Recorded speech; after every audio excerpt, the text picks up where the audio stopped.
Hello mga kalagan! For today's another laag video, nami diri karon sa Balulang to Makasandig Bridge kay atong laagon ang ilahang Night Cafe Food Park. And as you can see mga kalagan, grabe ka bibo og daghan kaayong mga namaligya diri nga mga pagkaon. Another go-to place na pud ni siya mga kalagan, no, lami tambayan and daghan kay kag mga pagkaon nga pwedeng pilian diri mga kalagan. So grabe kay siya kadaghan pud ang mga tawo nga gaani diri.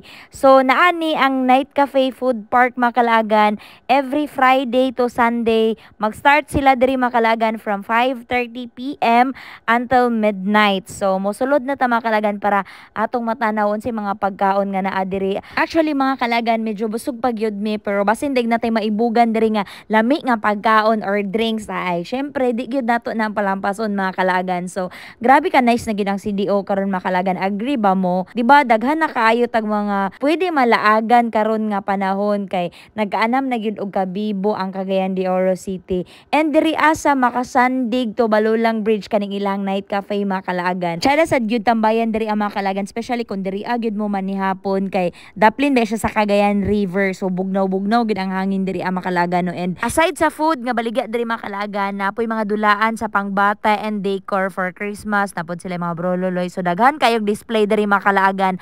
Kwarta na lang gyud ang kulang o kauban.